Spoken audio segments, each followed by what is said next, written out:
안녕하세요. 오늘 좀 깊이 들어가 볼 주제가 있습니다. 인류 역사에 정말 큰 영향을 미친 주장, 바로 초기 기독교의 부활에 대한 이야기인데요.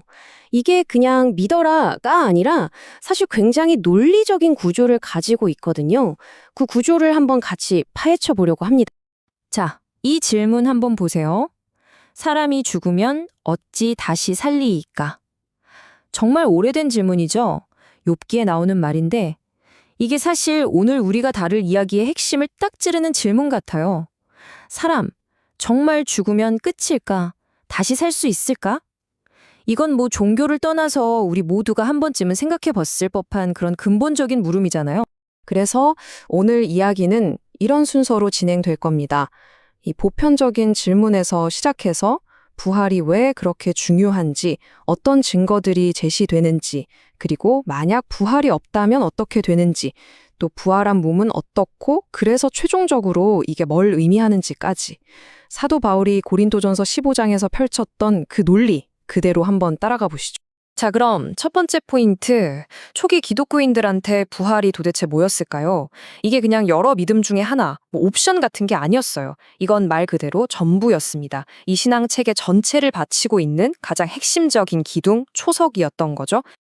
이 이야기가 펼쳐지는 무대는 바로 고대 도시 고린도입니다. 당시 고린도는 그리스 철학의 영향이 아주 강한 곳이었어요. 특히 영혼은 고귀하지만 육체는 저급한 감옥 같은 것이라는 생각이 꽤 널리 퍼져 있었죠. 그런데 이런 곳에 와서 죽었던 바로 그 몸이 다시 살아난다고 하니 사람들이 뭐라고 생각했겠어요? 아니, 그 저급한 몸이 왜 다시 살아나? 하면서 굉장히 이상하고 받아들이기 힘든 이야기로 들렸을 겁니다. 그래서 심지어 교회 안에서조차 이런 목소리가 나온 거예요. 아니, 어떻게 죽은 사람이 다시 살아난다는 말이냐. 바로 이 질문, 이 내부적인 의심과 회의론 때문에 우리가 오늘 살펴볼 이 길고 체계적인 부활에 대한 논증이 시작된 겁니다. 외부의 비판이 아니라 내부의 질문에 답하기 위해서였던 거죠. 자, 그럼 이 질문에 대해서 사도 바울은 어떻게 답했을까요? 그냥 믿어라고 하지 않았어요. 굉장히 논리적이고 체계적으로 접근합니다. 마치 법정에서 증거를 제시하듯이 세 개의 커다란 기둥을 세워서 자신의 주장을 뒷받침하는데요. 그 세 가지 기둥이 뭔지 하나씩 보시죠. 그 세 가지는 바로 교회, 성경, 그리고 목격자들입니다. 이 세 가지가 어떻게 부활의 증거가 되는지 지금부터 하나씩 뜯어보겠습니다. 첫 번째 기둥. 이게 좀 재밌어요. 보통 증거라고 하면 문서나 유물 같은 걸 생각하잖아요. 근데 첫 번째 증거는 바로 교회 공동체 그 자체였습니다. 논리가 이래요. 여러분, 한번 보세요. 온갖 문제로 가득했던 저 고린도라는 도시에서 사람들이 완전히 다른 사람으로 바뀌어서 새로운 공동체를 이루고 살고 있잖아요. 이게 어떻게 가능하겠습니까? 이건 바로 부활한 그리스도가 지금도 살아있다는 가장 강력한 증거입니다. 그러니까 변화된 사람들의 삶 자체가 살아있는 증거라는 거죠. 굉장히 독특한 접근이죠? 두 번째 기둥은 성경입니다. 바울은 이 부활 사건이 어느 날 갑자기 짠 하고 나타난 게 아니라는 점을 굉장히 강조해요. 그래서 성경대로라는 말을 계속 반복하죠. 무슨 뜻이냐면 이 일은 이미 오래전부터 구약 성경에 예언되어 있던 일이고 그 약속이 이루어진 겁니다. 라는 거예요. 이걸 통해서 이 사건이 그냥 우연한 일이 아니라 아주 오랜 역사를 가진 신적인 계획의 일부라는 점을 보여주려고 한 거죠. 자, 그리고 세 번째 기둥. 이게 아마 가장 직접적인 증거일 텐데요. 바로 목격자들입니다. 바울은 여기서 부활한 예수를 직접 봤다고 하는 사람들의 명단을 쭉 나열해요. 근데 이 명단이 되게 흥미롭습니다. 보세요. 처음엔 베드로 1명, 그 다음엔 12사도라는 소그룹. 그러다가 갑자기 스케일이 확 커져서 한 번에 500명이 넘는 사람들한테 나타났다고 해요. 이건 집단 환각이라고 하기엔 숫자가 너무 많죠. 근데 여기서 끝이 아니에요. 심지어 원래는 예수를 믿지 않았던 회의적이었던 친동생 야고보, 그리고 결정적으로 기독교인들을 잡아 죽이려고 했던 자기 자신, 바울까지 명단에 넣었습니다. 다양한 배경에 심지어 적대적이었던 증인까지 있다는 걸 보여주면서 이건 개인적인 신념의 문제가 아니라 객관적인 역사적 사건이라는 걸 강하게 주장하는 거죠. 자, 이렇게 세 가지 증거를 딱 제시한 다음에 바울이 갑자기 방향을 틉니다. 좋습니다. 그럼 한번 당신들 말대로 생각해 봅시다. 만약 부활이 진짜 없다면 어떻게 될까요? 하고 역으로 질문을 던지는 거예요. 일종의 생각 실험인데 부활이 없다는 가정이 어떤 끔찍한 결론으로 이어지는지를 보여주려는 거죠. 자, 첫 번째 도미노가 넘어갑니다. 만약 죽은 자의 부활이 원칙적으로 불가능하다면 당연히 예수님도 부활하지 못했겠죠. 이건 뭐 당연한 논리적 귀결입니다. 그럼 두 번째 도미노.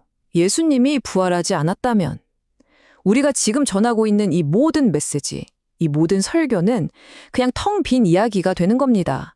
핵심 내용이 빠져버렸으니까요. 세 번째 도미노.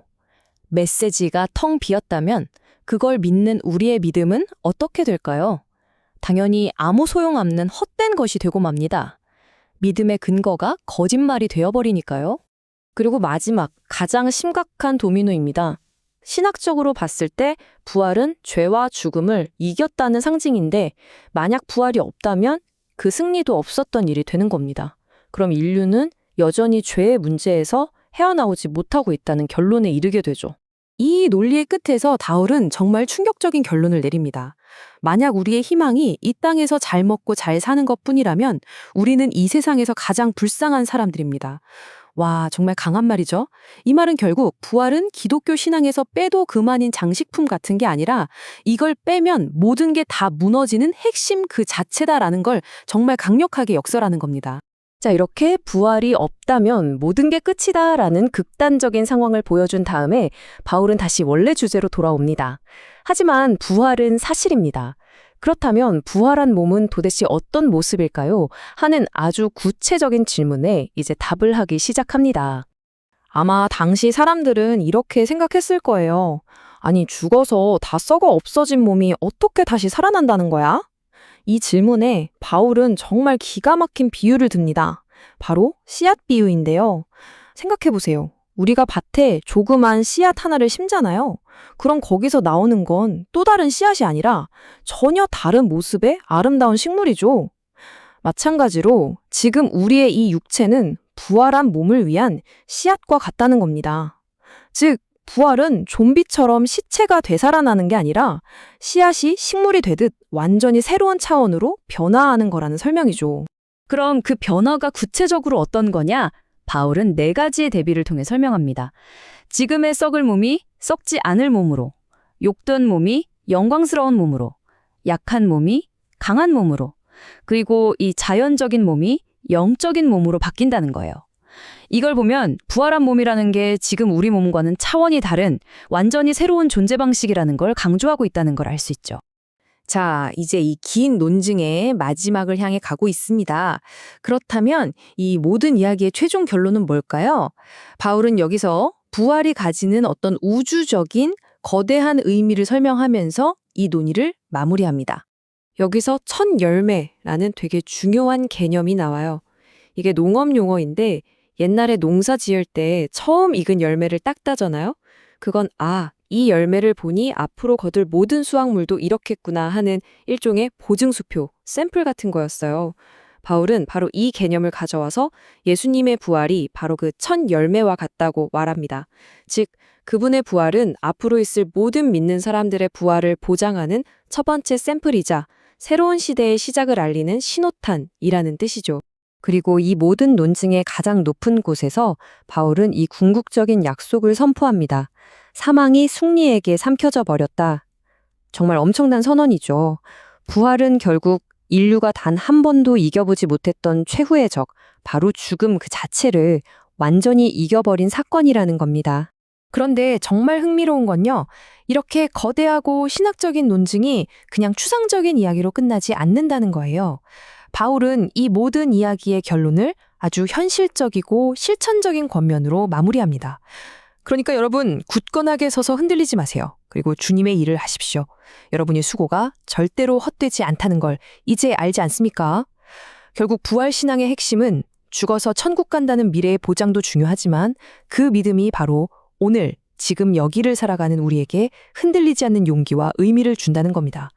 이 마지막 메시지야말로 어쩌면 이 긴 논증 전체를 관통하는 가장 중요한 핵심이라고 할 수 있겠습니다.